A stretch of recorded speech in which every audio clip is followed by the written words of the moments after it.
Good morning, students. How are you all? Hope you all are doing good. Okay, I am also fine, students. Okay, today shall we start the next lesson? Elements of entrepreneurship in commerce. Okay, the 23rd lesson. So as I have told you, I am trying to complete as many lessons as possible. My expectation is to complete up to 25. Okay, 23rd, then 24th, 25th, three more lessons available. In this week, I need to complete. Whether it is possible or no, I don't know. Okay, but up to 25th lesson, I have taken the questions. Okay, students. So here, that the heading elements of entrepreneurship. So first you should know the meaning of entrepreneur. Who is an entrepreneur? The meaning is one who establishes an organization, a business unit. That means the owner of an organization. He is called entrepreneur. Okay. So that we know the four factors of production, isn't it?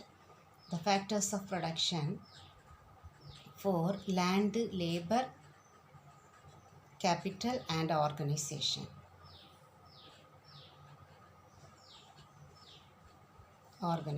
This organization only is called the entrepreneurship.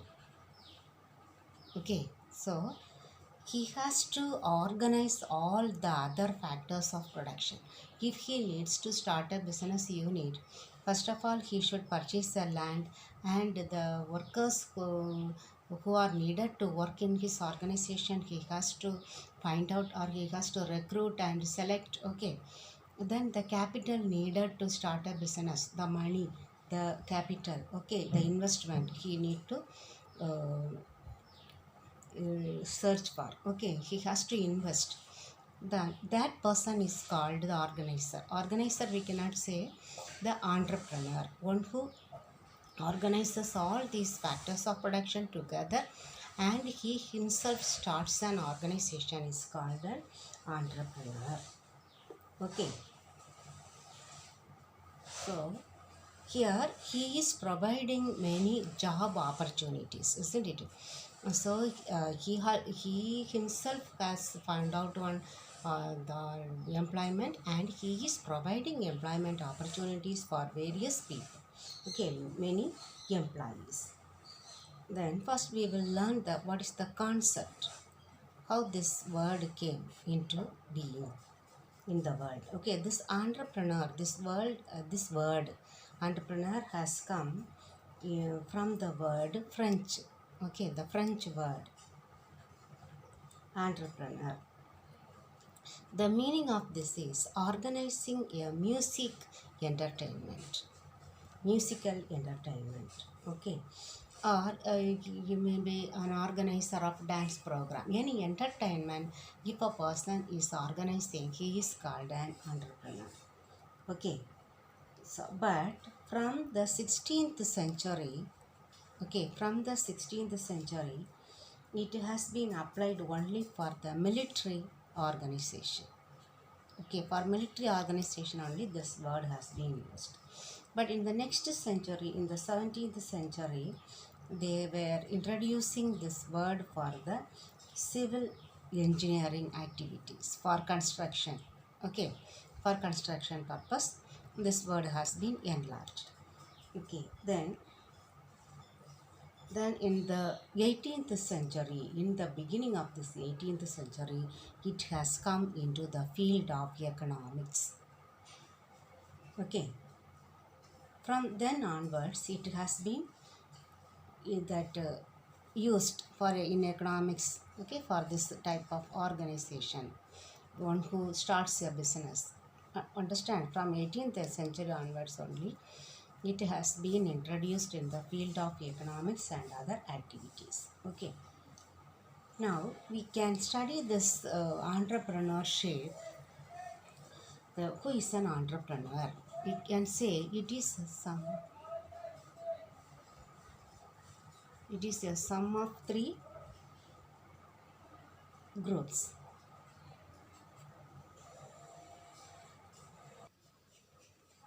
An organizer is a entrepreneur is a risk bearer because he has to bear many risks.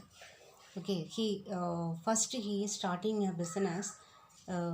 He may not know how much profit he is going to earn, isn't it?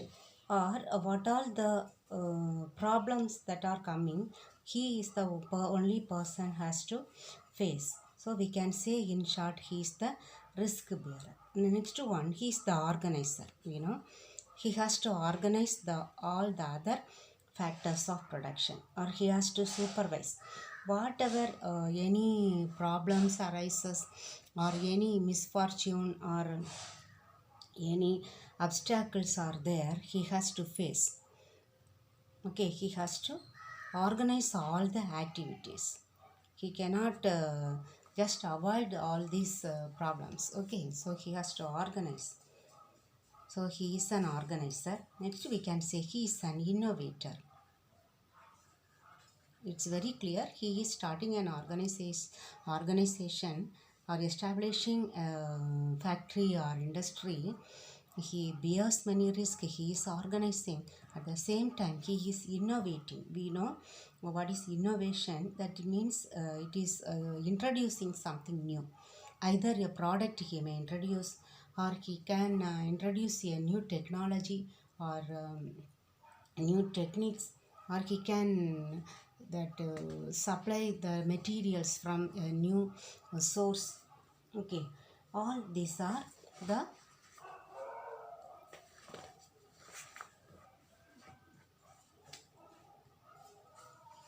innovation. Okay, he is introducing a new product or whatever it is.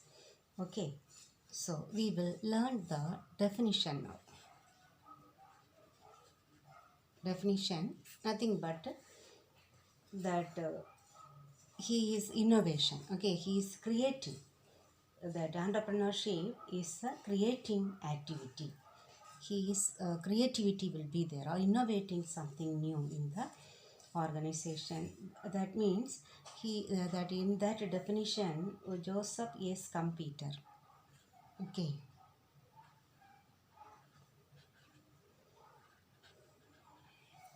what is Schumpeter says, a person that organizing or managing is different from this one. Okay, innovation, because he produces a new product, he is introducing something new that is not done in the ordinary course of time.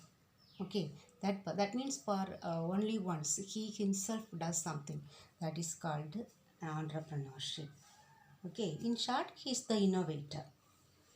Okay, now we will learn the characteristics. What are the features of this entrepreneurship? First, the entrepreneur should have the spirit of enterprise.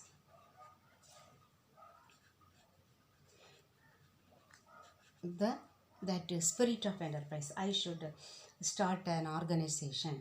That means he must be bold enough to start an enterprise. That spirit within him. Okay, I have to achieve that in starting a business. There, in any obstacles or misfortunes, anything comes, he will not be discouraged by the obstacles, but he will be very bold, and with self-confidence he will work. That spirit of enterprise must be there within the entrepreneur. Okay, then the next one related to this one, self-confidence. Okay, he must have self-confidence in order to achieve his business goal, isn't it? I will achieve this one. There also he may have to face many obstacles. That means many inconveniences will be there, or that frustration, or any that obstacles will be coming on the way of achieving his goals. There he has to stand with self-confidence. Then flexibility. The entrepreneur must be having that flexibility character. What is the meaning of this flexibility? That not a rigid one. Okay, that means he has to that he has to adjust with the changes in the organization, because changes is always there, isn't it, in an organization environment. We have studied that environment is always changing. As per that environmental changes, he should change his decision. Okay, he may not be very rigid in taking his own decisions. Then the next point, innovation.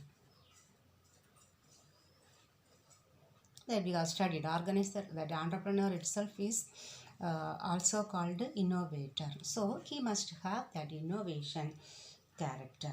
What is that innovation? Something new should be introduced in the organization. Maybe either it may be a product, or it may be a new method of production, or it may be a new method of distribution, or that extracting some new markets. Okay, that enlarging his markets. All these should be done. Innovation must be done by the entrepreneur. Then resource mobilization.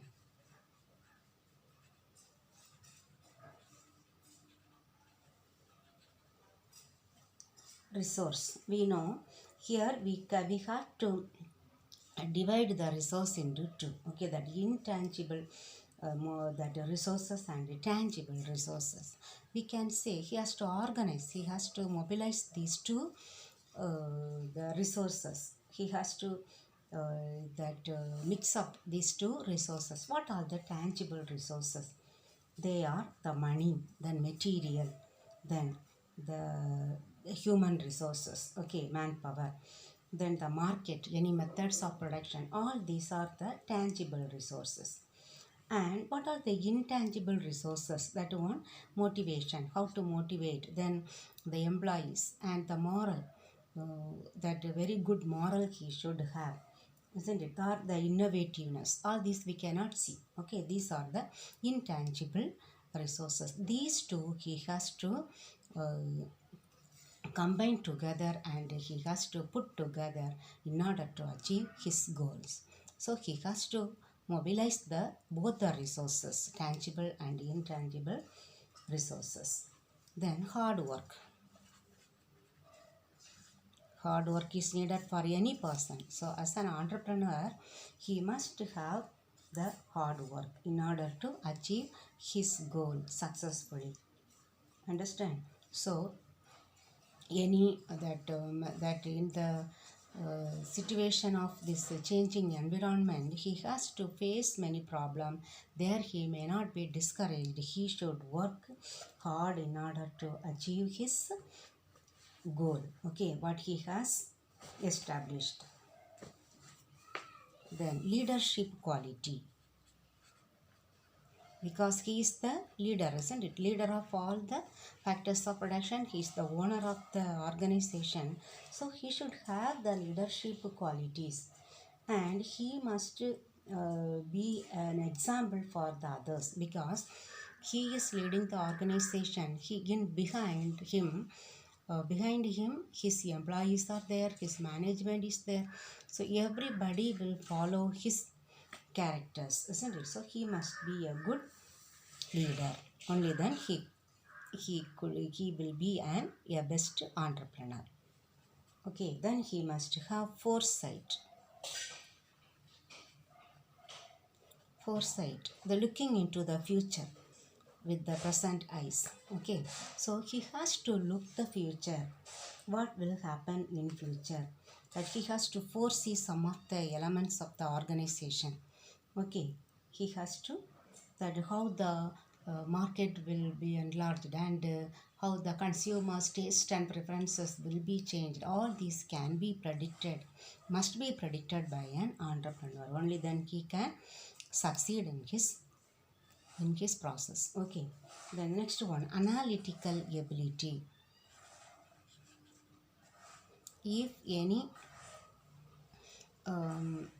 deviation arises, okay, then he has to analyze each and every activity of the business, must be analyzed.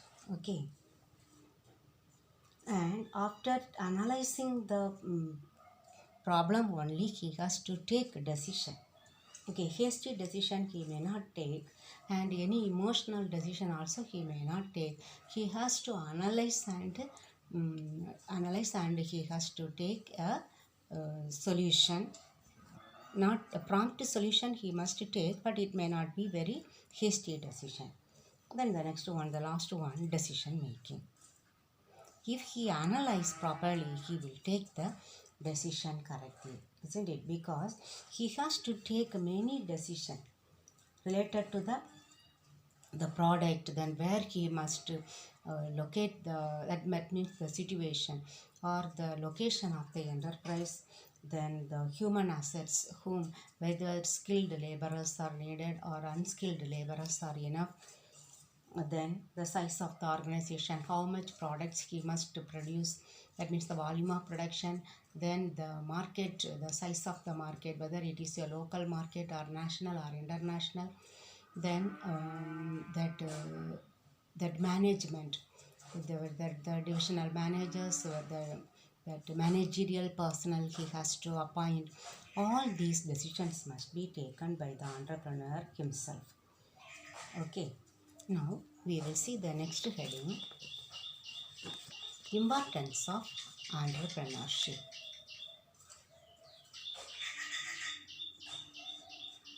Importance of entrepreneurship. Here we can learn this importance in this innovation, the heading innovation. Because he himself innovate, isn't it? Here that innovation and entrepreneurship, we can say both are the intertwined terms. Okay, that because it linked to each other. If an entrepreneur is there, he innovates something, isn't it? So that both they are that product, whether he may introduce a new product or he may add some features for the existing product, or he may introduce a new technology. Okay, only then he can survive in the organization successfully. Okay, then contribution to gross domestic product. Contribution to gross domestic product or gross national income. Okay, here what is the gross domestic product? The total that production of the country. Okay, because he starts a new organization, he is contributing to the gross domestic product of the country. Okay, for the economic development, it is that entrepreneurship is contributing more. Because from the history of the world also we can say why these developed countries have become like this, because of encouraging this entrepreneurship. The private or that owners, they have produced many products and they have found out new markets. One example we can say our India was also a market for foreign countries production, isn't it? So they have enlarged their market and they have developed their country's income. Okay, so if entrepreneurs come into our country as new entrepreneurs, they are contributing to the gross domestic product and the income of the country is increasing. So it is contributing the domestic product. The domestic product means the in our Indian production will increase. Okay, the total production of the country will get increased. Then it is balancing the national regional development. Regional development. Here, the balanced regional development means India is having many rural areas. We can say divide into two, rural and urban, isn't it? We think that many organizers or many entrepreneurs, they try to start organization only in urban areas. That means the town or cities, isn't it? But anybody will be ready to start organization in villages? No, because the transportation will become difficult and availability of labor also will be very less. So if the organization or small, medium, and micro industries, if they are started